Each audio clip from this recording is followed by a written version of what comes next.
Hello, my name is Jennifer Sharamonte. I'm one of the counselors at Community College of Philadelphia, and I'm going to be speaking with you briefly today about time management tips for asynchronous online learners.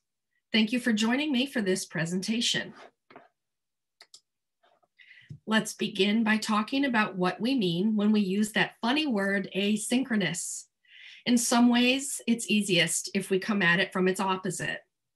So let's think about synchronization. We might synchronize our watches. There's a sport called synchronized swimming. Or you might think of the military with synchronized marching. Another way to think about synchronous is simultaneous. When you take a traditional course in a physical classroom or a virtual course with scheduled meetings, that is known as a synchronous course. The students and the teacher are following a synchronized meeting schedule. Same days, same times. Class is always going to meet on a predictable schedule. When we talk about an asynchronous course, what we mean is that the students and the professor are not following a common schedule. While everyone in the course is going to have synchronized or simultaneous deadlines for their homework and assignments, the time frame in which that work is done is determined by each individual learner. So an asynchronous setting has a great deal more flexibility and freedom than a traditional course. But the drawback of an asynchronous course is that without that structure or that accountability to be in a classroom, either in person or online, on a certain day and a certain time, it's easy to get behind, even with the best of intentions. So although time management is important for all college students to master, asynchronous students in particular need to be careful to structure their time, create their own deadlines and schedules, and set up a robust system of reminders. And today I'll be talking about some tips to help you do just that. The first time management strategy is to simply budget enough time in the week. A credit in college simply refers to 1 hour of time. It's the amount of time that a class meets in a given week. So a traditional course worth 3 credits would typically meet for 3 hours in the week. A science class worth 4 credits would meet 4 hours in the week.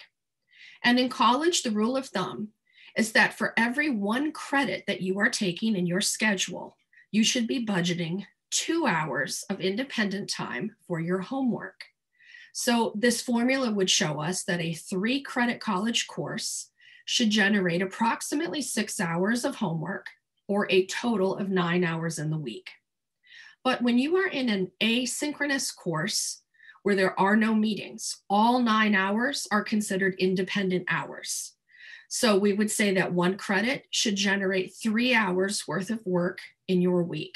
A 3 credit course is going to generate approximately 9 hours a week of academic activities for you. You can see how with a budget of about 9 hours per class per week, we would consider a student taking 4 classes to be a full-time student, just like a full-time job at almost 40 hours a week. Now, let's say you've already done the first time management tip. You have made sure that you have enough room in your schedule for 9 hours a week for each asynchronous course that you are taking. The next tip is to make sure that you are filling your time budget appropriately. It's important to know what your school hours should actually consist of.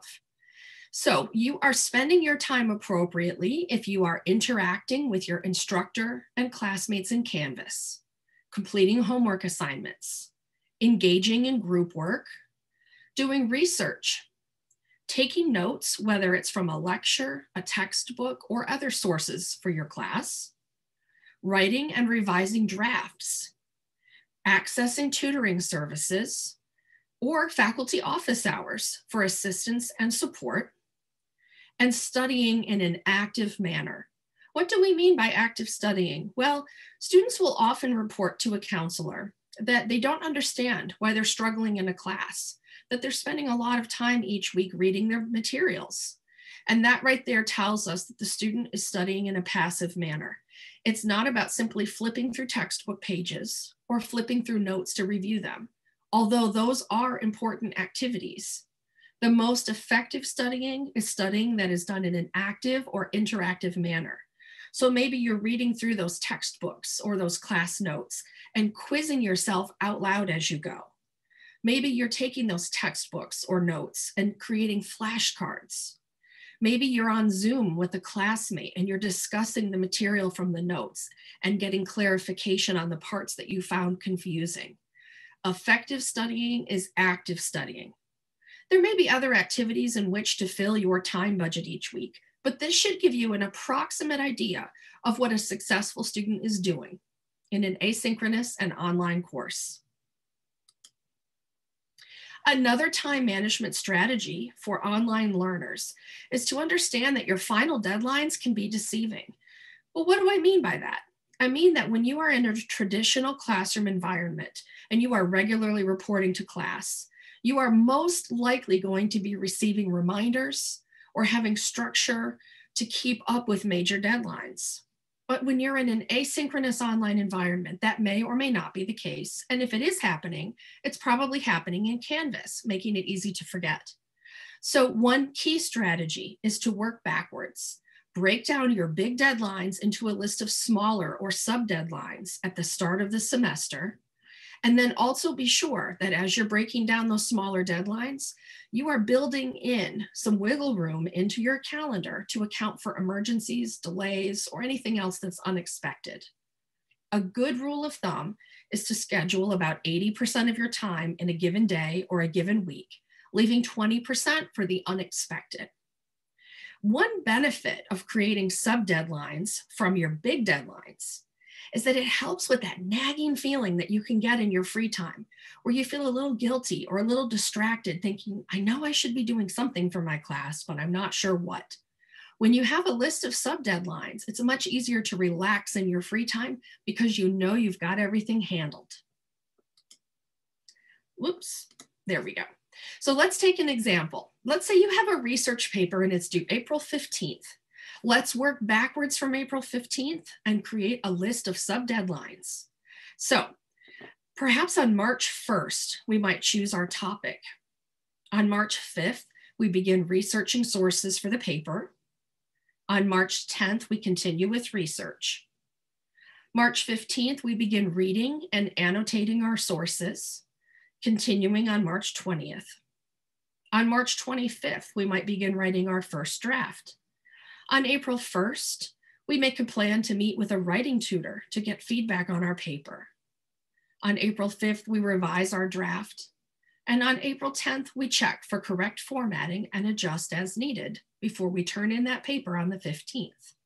Now you might think, wow, I think that's too much time. I don't need that much time to write my paper. You'll notice though that I followed that 80-20 rule and I left several days in between each sub-deadline in order to allow time for work, childcare, other courses, fatigue, illness, or the unexpected. So this list of sub-deadlines will allow you to go into the semester feeling confident and on top of this research paper, knowing when you should start and what steps you should be doing along the way in order to meet your deadline as an asynchronous online student.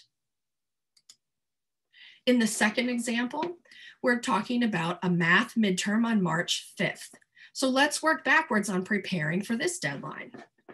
So let's say on February 24th, we check with the classmates and our professor to be sure that we're clear on what content this midterm will cover and how the midterm will be formatted.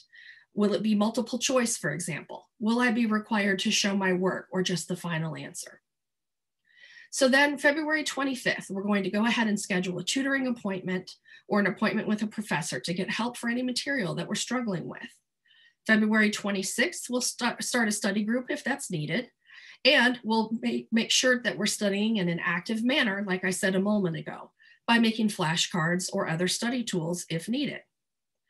Then our appointment comes up. February 27th, we're going to go ahead and attend that tutoring appointment or the appointment we made with our professor to get some feedback ahead of that midterm. February 28th, we're going to actively review our material from the first 2 weeks of class. March 1st, we'll actively review material from weeks 3 and 4 of class. March 2nd, we will actively review material from weeks 5 and 6. March 3rd, we will actively review our final material, which is weeks 7 and 8. Then on March 4th, we're not going to study. The day before the test, we're going to exercise to burn off our stress or anxiety about that midterm. We're going to get a good night's sleep, and we're going to set aside whatever materials we need for the test tomorrow so that we feel prepared. Then on March 5th, when that math midterm is ready for us to take, we will feel ready to go, prepared, rested, and adequately reviewed the material in order to be a successful student. All right, so here's an example of how our calendar might have looked at the start of the semester with major deadlines, and then how it might look when we've gone back in and plugged in our sub deadlines.